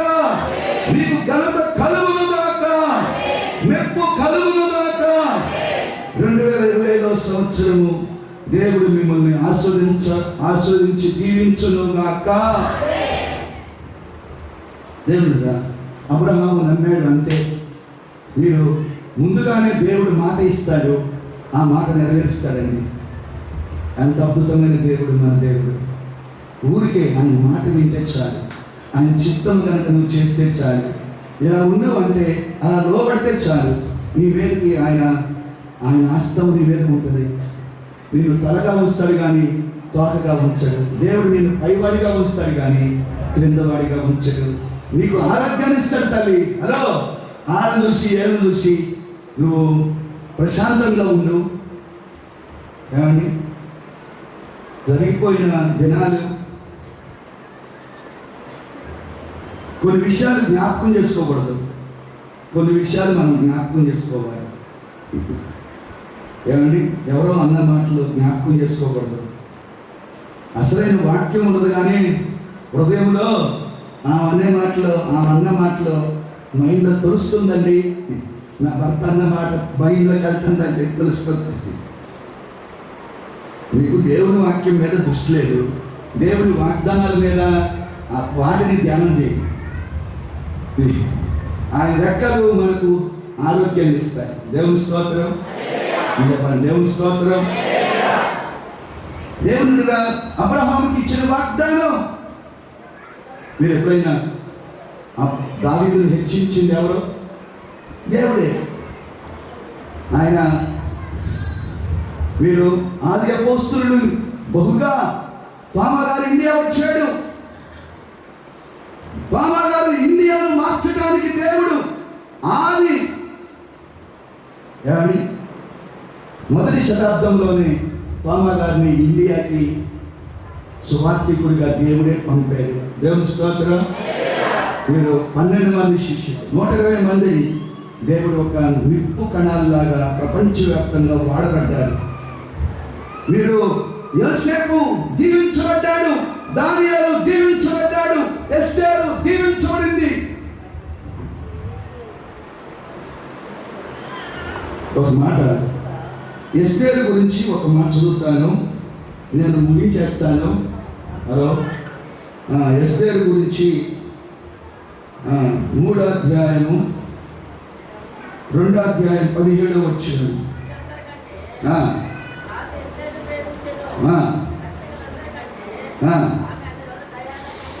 దయా కటాక్షము పొందాను. అమ్మా, దేవుని దయ ఎస్తేరు మీద ఉంది. రాజు దగ్గరికి రాగానే దయా కటాక్షము. అహశ్వరోసు 127 దేశాలకు అధిపతి రాణిగా ఎస్తేరును నియమించాడు. దేవుని స్తోత్రం, దేవుని స్తోత్రం. దేవుడు దీవిస్తేనండి శాశ్వత ఆశీర్వాదాలతో నింపుతాడు. ఎస్తేరు రాజా ఎదురుగా రాగానే దయా కటాక్షము కలిగిందట. అమ్మా, మనము దేవుని దయ ఒక కిరీటంగా ఈ సంవత్సరాన్ని ఇచ్చాడు. ఆయన దయ, ఆయన కనికరము, ఆయన కృప మన మీద ఉంటే ఎవరో తల్లి లేదు, తండ్రి లేదు. హలో, ఇక్కడ నాకు తండ్రి లేడు బ్రదర్, ఒక అనాథగా నేను దిక్కులేని దాన్ని అని అంటే, దిక్కులేని వారిని ఎవరైనా ఆదరిస్తారా? ఎవరైనా పైకి ఇస్తారా? మొర్దెకైకి దయ పుట్టింది, హేగేకు దయ పుట్టింది, అహష్వేరోషు రాజుకు దయ పుట్టింది. ఒక మాట ఏంటి అంటే, హేగే దగ్గర మరి ఒక మాట చెప్తున్నా. హలో, దేవుని స్తోత్రం చెప్పండి. ఎస్తేరు ఎవరికి గుర్తు? పెళ్లి కుమార్తెకు గుర్తు. పెళ్లి కుమార్తె అయిన వధువైన సంఘానికి గుర్తు. హేగే పరిశుద్ధాత్మకు గుర్తు. రాజు యేసుక్రీస్తుకు గుర్తు. మీరు మొర్దెకై పాస్టర్ గారికి గుర్తు. ఇక్కడ పాస్టర్ గారు గుర్తు. పాస్టర్ గారు మొర్దెకై చెప్పాడు. మొర్దెకై ఎస్తేరుతో, అమ్మా నువ్వు రాజ్కోటకు పంపబడ్డావు కదా, పంపబడిన నీవు అమ్మా హేగేకి నీవుగా అప్పగించుకో. హేగే పరిశుద్ధాత్మ దేవుడు. ఎవరైతే పరిశుద్ధాత్మతో నింపబడతారో, పరిశుద్ధాత్మ చేత నడిపించబడతారో వారందరూ దేవుని కుమారులు, కుమార్తెలు. దేవుని స్తోత్రం.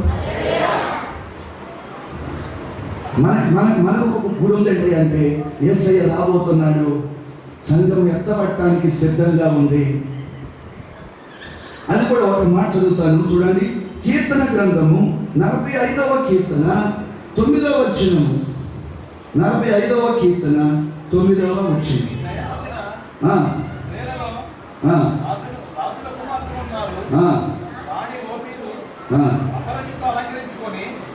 అలంకరించుకొని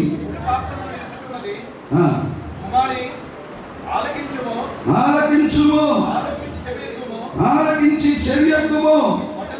9వ వచనంలో నీ దైనందిన స్త్రీలలో రాజకుమార్తెలు ఉన్నారు. రాణి ఓఫేరు అపరంజితో అలంకరించుకొని నీ కుడి పార్శ్వమున నిలుచుచున్నది. కుడి పార్శ్వమున. హలో, దేవుని స్తోత్రం. పెళ్లిలో కూర్చోబెడతాం కదా, వరుడు పక్కన ఫస్ట్ గారు ఎటువైపు కూర్చోమంటా వాళ్ళు వెళ్తూ ఉంటారు. అసలైతే పెళ్లి కుమార్తె యేసయ్య పెళ్లి కుమారుడు. కానీ యేసయ్య పెళ్లి కుమార్తె ఎక్కడ కూర్చుంది? కుడివైపున. ఒక ఫాస్ట్ గారు నాకు తెలుసు, ఎడం వైపు కదయ్యా పెళ్లి కుమార్తె కూర్చోవలసింది, కుడివైపున కూర్చోవయ్యా. ఎవరైనా హైందవ సహోదరులు ఎవరు వచ్చారనుకో, చిచి అప్రదిష్ట కుడి అని పెళ్లి కొడుక్కి ఎడం పక్కన కూర్చోవాలి. పెళ్లి కూతురు బైబిల్ ఏం చెప్తుంది? కుడి పార్శ్వమున కూర్చోవాలి. సంఘం ఎక్కడ ఉంటుందో తెలుసా? కుడి పార్శ్వమున కూర్చోబోతుంది.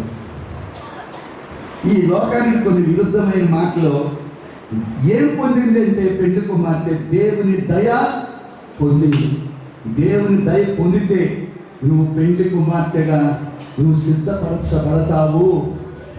దేవుని దయ నువ్వు కనుక నీ మీదకు వస్తే, ఎస్తేరు రాణిగా ఒక అనాథ దిక్కుమారింది. ఈరోజు నండి బెదరాలని గౌరవించేవారు లేరు. బెదరాలు పక్షంగా వ్యాజ్యమాడే దేవుడు, తండ్రి లేని బిడ్డలను దేవుడు ఆదరిస్తాడట. బెదరాలు పక్షంగా వ్యాజ్యమాడతాడు. బెదరాలుగా ఎవడు ఈరోజు ఆచారం ఏంటో తెలుసా?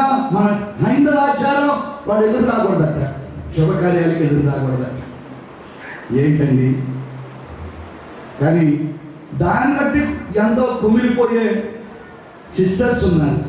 అమ్మా, నువ్వు ఎవడో నీకు ఎదురురా ఏమండి, నేను ఏదన్నా నిన్ను కోరుకున్నాడు దేవుడు, నువ్వు అదృష్టవంతుడు, నువ్వు దేవుని దయ పొందిన వ్యక్తివి, దేవుడు నీతో ఉన్నాడు.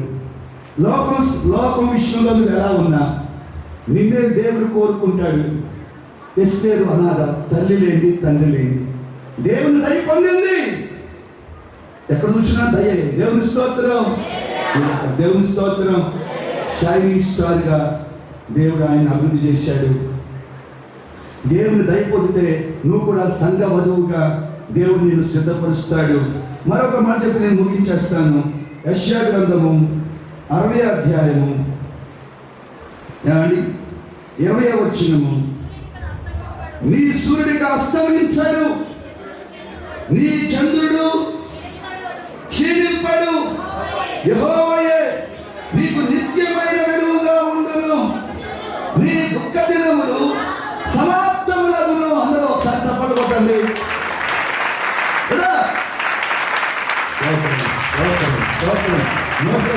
చెప్పండి. స్తోత్రం, స్తోత్రం, స్తోత్రం, స్తోత్రం, స్తుతి, స్తోత్రం.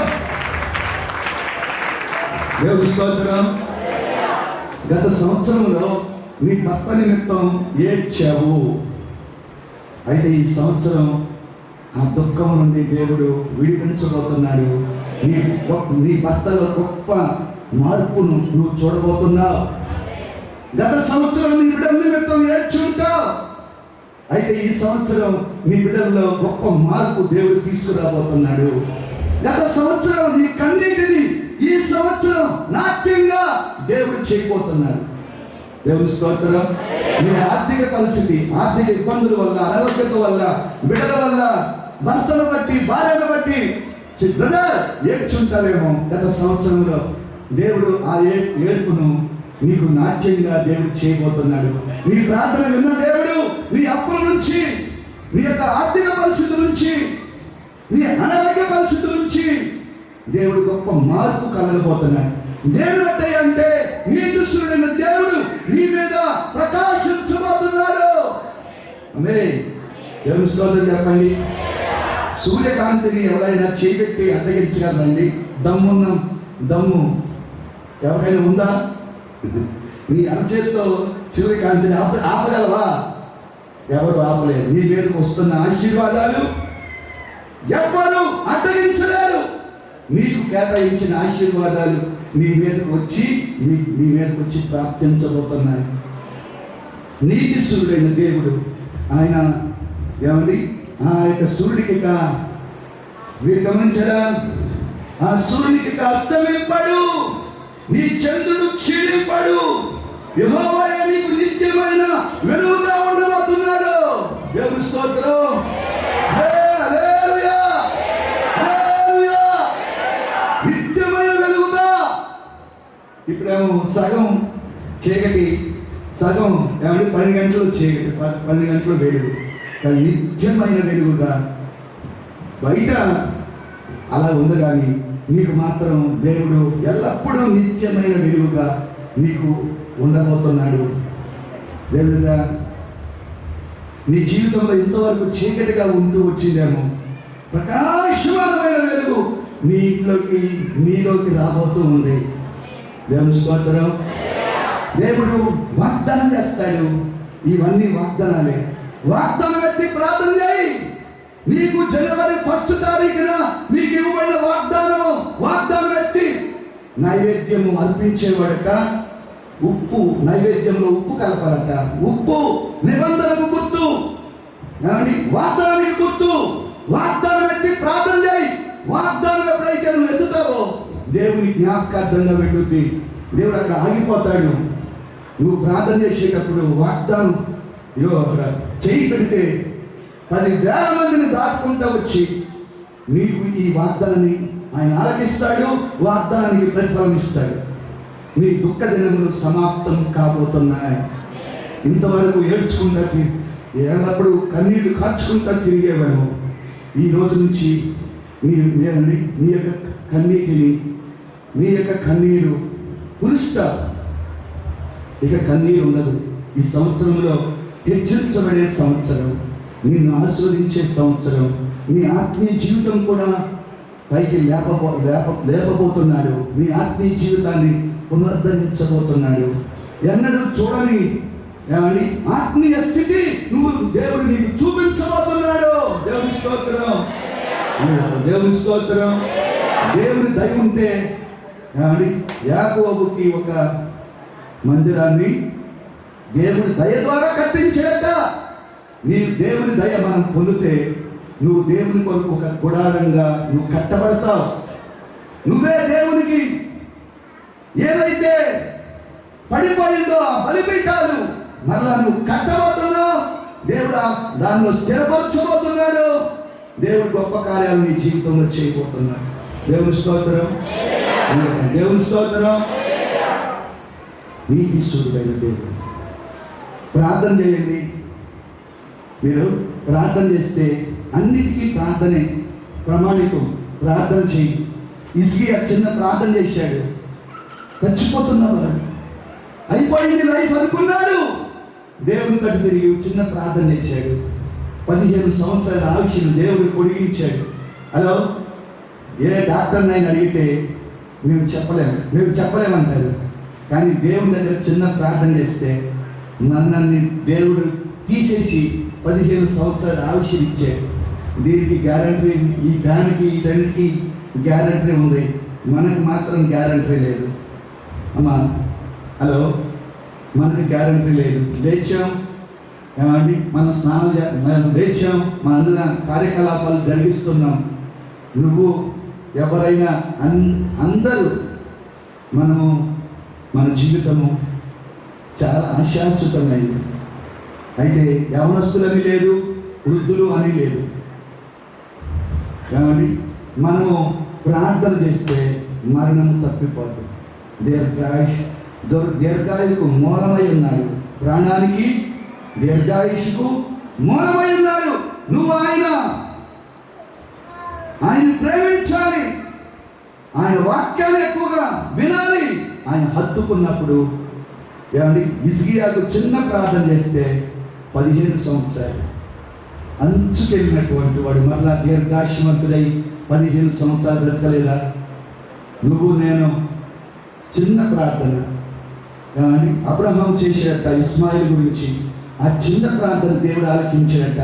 ప్రార్థన చేయండి తల్లి, ప్రార్థన చేయండి అయ్యా. అయ్యా, ప్రార్థన చేస్తే నువ్వు దేవుని కొరకు నువ్వు బ్రతకగలుగుతావు. నువ్వు ప్రార్థన చేయకపోతే మోకాళ్ళు వేసి కళ్ళు మూసుకొని గంట సేపు కళ్ళు తెరవకుండా మోకాళ్ళు వేసి దేవునితో కనుక నువ్వు మాట్లాడితే దేవుని మహిమ మేఘం నీ మీద ఉంటుంది. సో ఎవరి నీతిశూడైన దేవుడు నీ మీద ప్రకాశిస్తాడు. నిన్ను బట్టి నీ యొక్క ఇల్లు వెలుగుగా ఉంటుంది. నిన్ను బట్టి నీ వ్యాపారంలో, నీ ఉద్యోగంలో, నీ చేతు వృత్తుల్లో, నీ మోటార్ ఫీల్డ్లో ఏ జీవనం అయితే నువ్వు చేస్తున్నావో నీ ప్రార్థనే నిన్ను కాపాడుతూ నీకు కాపుదలగా ఉంటుంది. యోబు ప్రార్థించాడు కాబట్టే, తెల్లవారుజామున రేయి మొదటి జామున లేచి ప్రార్థించాడు కాబట్టే ఆయన చుట్టూ అగ్ని ప్రాకారంగా దేవుడే ఉంటూ వచ్చాడు. దేవుని స్తోత్రం, దేవుని స్తోత్రం. యవనస్తులు ప్రార్థన చేయండి అయ్యా, ప్రార్థన పరులుగా ఉండాలయ్యా. ఆదమయ్య గారు చేపించింది పెద్ద పెద్ద ప్రసంగాలు చేయగా ఆదమయ్య గారు ప్రార్థన చేయించేవాడు. సంసోనయ్య గారు ఎక్కువగా ప్రార్థన చేయించేవాడు. ప్రార్థనలో చేప నీళ్ళలో ఉంటుందట, చేప నీళ్ళలో ఉంటుంది. క్రైస్తవుడు ప్రార్థన చేసే వ్యక్తిగా, ఎల్లప్పుడూ ప్రార్థన చేసే వ్యక్తిగా ఉండాలి. అమ్మా, నిబంధన చేయండి. రెండోది ఏం చెప్పాను, మీరు నిబంధన చేయండి. అలాగే దేవుని దయ పొందండి. దేవుని దయ పొందండి. దేవుని దయ కనుక నీ మీద ఉంటే నువ్వు దేవుని కొరకు ఒక ఆలయంగా నువ్వు కట్టబడతావు. అలాగే దేవుని వాగ్దానాలు, నీకేదైతే వాగ్దానం దేవుడు చేశాడో ఆ వాగ్దానాలు నువ్వు ఎత్తి ప్రార్థన చేయి. దాటెరగండి. దేవుడు నమ్మదగిన దేవుడు. నమ్మదగిన దేవుడు. ఎడిపోయ్ ఒక మాట చెప్పి నేను ముగించేస్తాను. మీరు గమనించారా? ఆఫ్రికా దేశంలో ఒక యవన దంపతులు దేవుడు ఆయనకి సేవ చేయమని దేవుడు ఎడిపోయి అనే దంపతులకు దేవుడు చెప్పాడు. సేవ నిమిత్తం ఆ గ్రామానికి వెళ్ళి రోడ్డు ప్రక్కన ఒక గుడారం వేసి ఆ గుడారంలో వారు ఉన్నారు సేవ నిమిత్తం. తనకు ఒక చక్కటి కొడుకు పుట్టాడు. అయితే ఆయన తినడానికి ఒక్క పూట, తన భార్యకి ఒక్క పూటే పెట్టగలుగుతున్నాడు. పిల్లోడికి పాలు కూడా లేవు. ఆ సమయంలో ఎంతో యాతన పడుతున్నాడట. దేవుని దగ్గర అడిగాడట, అయ్యా నా కొడుక్కి 3 పూట్ల పాలు కావాలి, సమృద్ధిగా పాలు కావాలి, నాకు 2 పూట్ల భోజనం పెట్టు, నా భార్యకు 2 పూట్ల భోజనం పెట్టు. 3 పూట్ల కాదు, 2 పూట్ల ఉంటే చాలు.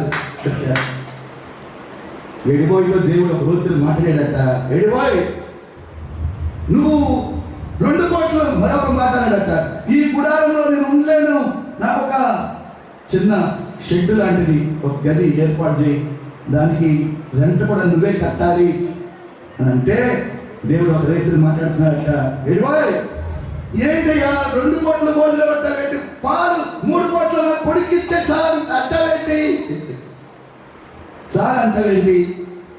ఎడిపోయి నీ మీద నేను గొప్ప ప్రణాళిక కలిగి ఉన్నానయ్యా. ఈ యొక్క సిటీ లేకపోతే ఈ యొక్క విజయవాడ పట్టణంలో ఉన్న పిల్లలందరినీ నువ్వే చదివించాలి, నువ్వే వాటర్ సప్లై చేయాలి, ఎలక్ట్రిసిటీ కరెంట్ కూడా నువ్వే ఇవ్వాలి. నువ్వేదో చిన్న గదింటే చాలని నేను అంటున్నావు. నేను హెచ్చరించబోతున్నానయ్యా. ఆయన తుళ్ళబడి గుడికి వచ్చి తుళ్ళబడి మెడుకు వచ్చి పైన చూశాడట, కింద చూశాడట, తన భార్య వైపు చూశాడట, తన బిడ్డ వైపు చూశాడట. ప్రభువా ఏంటిది? పైనేమో గుడారం, దాన్ని ఏమంటారు? గుడారం కింద నేల, రోడ్డు ప్రక్కల, నాకు భోజనం లేక, సరైన బట్టలు లేక, నా భార్య కూడా 2 పూట్ల భోజనం పెట్టుకోలేక, ఒక గది ఇంట్లో కూడా నేను ఉండలేని స్థితిలో ఇక్కడ గుడారంలో నా బిడ్డకు కూడా పాలు లేక ఏడుతున్నాడు. ఏంటి ప్రభువా నువ్వేమో పెద్ద మాటలు మాట్లాడుతున్నావు ప్రభువా? అవిశ్వాసం వచ్చి కారులో పడుకున్నాడట. కారులో పడుకుని మళ్ళా కొనసాగుతుంది. మళ్ళీ అడుగుతున్నాడట, ప్రార్థన చేసేటప్పుడు నాకు కొద్దిగా భోజనం పెట్టు, 2 పూటలు అయ్యా, నా భార్యకు పెట్టయ్యా, నా పిల్లోడికి పాలు లేవు, పాలు పోయ్యా, సమృద్ధిగా దయచేయ్యా, నాకు ఒక చిన్న రెంట్ రూమ్. మళ్ళా దేవుడు ప్రత్యక్షమయ్యాడట, రెడీవాయ్ నువ్వేటయ్యా? అప్పుడు 2వ మాట్లాడుతానట, నేను విశ్వాసం ఉంచుతున్నాను, నేను నమ్మిక ఉంచుతున్నాను, నా జీవితాన్ని నువ్వు మారుస్తావని, నా జీవితం అద్భుతాలు చేస్తావని నమ్ముతున్నాను. నువ్వు ఏదైతే మాట ఇస్తావో ఆ మాట నువ్వు నెరవేర్చడానికి సమర్థుడు, శక్తివంతుడు. ఆ వాగ్దానం, ఆ మాట నేను నమ్ముతున్నాను అని నోరారా పలకగానే క్రమంగా దేవుడు ఆయన్ని ఏ స్థాయిలో తెలిసేది సార్. చివరికి దేవుడు ఏదైతే వాగ్దానం చేశాడో ఆ పట్టణ ప్రజలందరూ ఆ దేశంలోనే డాడీగా మారిపోయాడట. దేవుని స్తోత్రం, దేవుని స్తోత్రం చెప్పడం అందరూ చెప్పడం ఉంటారు. తన రూపు మారిపోయింది. హలో, సంవత్సరములు జరుగుతుండగా నీ కార్యం నా జీవితంలో నూతన పరచు. సంవత్సరాలు జరుగుతూ ఉండగా నువ్వు దేవుడు ఒక టర్నింగ్ పాయింట్ తిప్పాడంటే ఏముందండి, నీ అప్పులన్నీ ఒకేసారి లేచిపోతాయి. ఒక టర్నింగ్ దేవుడు తీసాడు అంటే నువ్వు రొట్టి ఇది నూతన పడినట్టు. ఒక టర్నింగ్ తీసాడయ్యా అంటే దేవుడండి. నిన్ను ఆశీర్వదిస్తున్నాను అన్నది ఎవరయ్యా అంటే మనిషి కాదు. మనిషి మాట ఇస్తాడు, డబ్బులు దప్పుకుంటాడు. అదే 10,000 ఇస్తానన్నావులయ్యా, మా ఆవిడ బాగలేదు హాస్పిటల్, నువ్వు 1 గంట ముందు ఫోన్ చేస్తే నీకు ఇచ్చేసేవాడిని. ఎలా తప్పుకుంటుంది సార్? చాలా న్యాక్గా తప్పుకుంటాడు. ఒక గంట ముందు 1,00,000 రూపాయలు ఇచ్చేవాడిని. నీకు 10,000 ఏంటి? తల తప్పుకున్నాడు నాగ్గా. అట్లా దేవుడు మాత్రం మాట ఇచ్చి వెళ్ళిపోయి. మీరు గమనించారా? ఆయన సంఘం ఎంత తెలుసా? 3 కిలోమీటర్లు అట్ట. 3 కిలోమీటర్లు బారు, 3 కిలోమీటర్లు వెడల్పు పట్ట. జనాలు వచ్చి కూర్చుంటే అన్ని టీవీలే. ఇక ఏమండి, ఆయన రోబోలు చందా పడతాయట. చందా ఏమండి, దేవుని స్తోత్రం చెప్పండి. ఆయన వస్తూ ఉంటే ఒక ముఖ్యమంత్రి వచ్చినట్లుగా వచ్చాడట. దేవుని ఆయన సాక్ష్యం. పెంట కుప్పల మీద నుండి పేదలను పైకెత్తేవాడు. పెంట కుప్పల మీద నుండి పేదలను పైకెత్తేవాడు. తన ప్రజలను ప్రధానులతో కూర్చుండే పెట్టేవాడు. సరే, ప్రార్థన చేద్దాం. దేవుడు మీ అందరినీ ఆశీర్వదించి దీవించునుగాక. కృప అందరిపైకి కృప ఆవరించునుగాక. దేవుడు మీరు ఆత్మీయంగా ఎదగబోతున్నారు. మీరు ఫలించబోతున్నారు. ఆమె చెప్పండి. మీరు ఆత్మీయంగా ఎదగబోతున్నారు. ఆత్మీయంగా ఫలించబోతున్నారు. మీ స్థితి మారబోతుంది. మీ పరిశుద్ధ జీవితము మెరుగు కాబోతుంది. ప్రార్థన జీవితము మెరుగు కాబోతుంది. పరిశుద్ధాత్మ దేవుడు మిమ్మల్ని రేపబోతున్నాడు. మండే అగ్ని కలుగుగా దేవుడు మిమ్మల్ని మార్చబోతున్నాడు. మీకు విడుదల రాబోతుంది. ఈ సంవత్సరం నిన్ను బంధించిన కట్లు తెగి పడిపోబోతున్నాయి. నువ్వు ఏ బంధకాలతో ఉన్నావు, ఆ బంధకాలన్నీ తెగి పడిపోబోతున్నాయి. దేవుడు నీ జీవితం అద్భుతం చేయబోతున్నాడు. ఆమేన్. ప్రార్థన. యేసయ్యానమ్మ, యేసయ్యాను, యేసయ్యా నన్ను కలిగి, యేసయ్యా నన్ను బలపరచు. నువ్వు నాతో ఉంటే చాలు. నీ కృప నాకు ఉంటే చాలు. నువ్వు నాతో ఉండకపోతే నేను బ్రతకలేను. నీ వాగ్దానం నేను నమ్మలేకపోతున్నా. నీ వాగ్దానం నేను స్వతంత్రించుకోలేకపోతున్నా.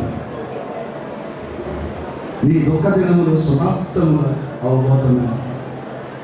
నేను గొప్ప జనముగా చేయబోతున్నాను. నేను నిన్ను ఆస్వాదించబోతున్నాను. నీ నామాన్ని నేను మహిమపరచబోతున్నాను. అని చెప్పండి కదా, ప్రార్థన చేద్దాం. యేసయ్యానమ్మా, యేసయ్యాను.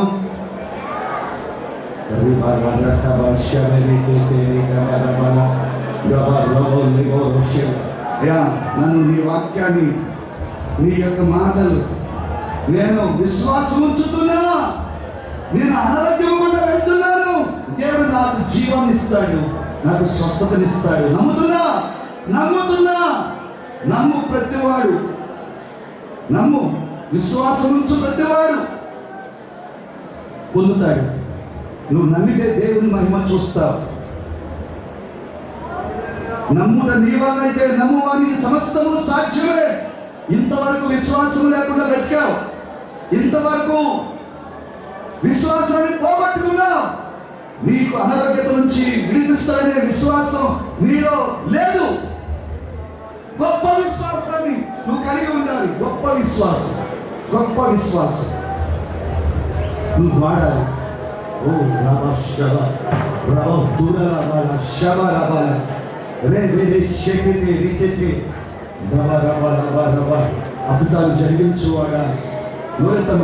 యేసయ్యా, యేసయ్యా ఆయనే మన మీద దయ చూపించేవాడు. ఆయన దయలోనే మరొక సంవత్సరాన్ని దేవుడు మనకి ఇచ్చాడు. ఆయన దయను పొందుకోవాలి. రబాల శబ రబాల మనుషుల దయ కాదు, దేవుని దయ నీ మీద ఉండాలి. నన్ను ఎంతో ప్రేమించేవయ్యా. నేను నీకేమి చెల్లించగలను, నేను నీకేమి ఇవ్వగలనయ్యా. నన్ను ప్రేమించినంతగా మీరు ఎన్నడూ ఎవరిని, నన్ను ప్రేమించినంతగా ఎవరు నన్ను ప్రేమించలేదయ్యా. నా కొరకు ప్రాణం పెట్టారయ్యా. నా కొరకు నా పాపములన్నీ కూడా క్షమించారయ్యా. పాపాన్ని బట్టి లెక్క చూస్తే చచ్చిపోయా నేనయ్యా చచ్చిపోయి ఉండవలసిన వ్యక్తినయ్యా. ఎంతో మంది నాతో ఎంతో మంది ఆత్మహత్య చేసుకున్నారు, ఎంతో మంది మరణించారు యాక్సిడెంట్లో. నన్ను మరణించలేకుండా కాపాడేవయ్యా. అయ్యా, నా మీద గొప్ప ప్రణాళిక మీరు కలిగి ఉన్నారయ్యా. నా ఒక ప్రణాళిక, ఒక పని ఈ భూమి మీద నాకు ఉంది కాబట్టే నన్ను క్షేమకరంగా కాపాడారు. ఆ పని నా మీద ఉన్న బాధ్యత, నా మీద ఉన్న పని నేను చేయాలయ్యా, సక్సెస్ఫుల్గా చేయాలి. అమ్మా చెప్పమ్మా, రోజులమ్మా, నేను ముగించేస్తాను. యేసయ్యాను బ్రదర్, దేవుని దయ పొందు. నీ మీద, నీ సొంత బలం మీద, సొంత జ్ఞానం మీద, సొంత చదువు మీద, సొంత శక్తి మీద నువ్వు ఆధారపడరాదు. దేవుడున్నాడు, ఆయన ఆత్మస్వరూపి, నిన్ను కలగజేసిన వాడు, నిన్ను ఇంతవరకు కాపాడిన వాడు, నేను మన మధ్యలో సజీవుడిగా ఆయన నీతో ఉన్నాడు. నాకు కావాలి యేసయ్యా, నీ దయ నాకు కావాలి, నీ కృప నాకు కావాలి, నీ మహిమ కావాలి. నీ యొక్క కృప నాలో కుమ్మరించయ్యా, నీ కృప నా కృప కలుగునుగాక అని ప్రార్థిస్తున్నానయ్యా. కృప రావాలి, కృప కుమ్మరించబడునుగాక అని ప్రార్థిస్తున్నానయ్యా. కృప నాలో నాకున్న కృప విస్తరించాలి. ఓ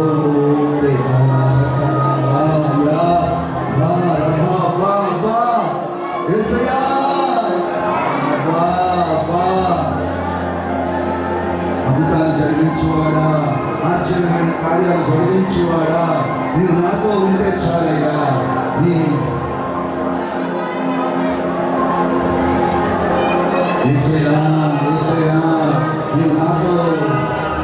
నువ్వు నాతో ఉండాలయ్యా. నీ కృప నాకు కావాలయ్యా. నేను నీకేమిచ్చి రుణం తీర్చుకున్నానయ్యా. నన్ను కోరుకున్నానయ్యా. నేను ఎందుకు పనికిరాను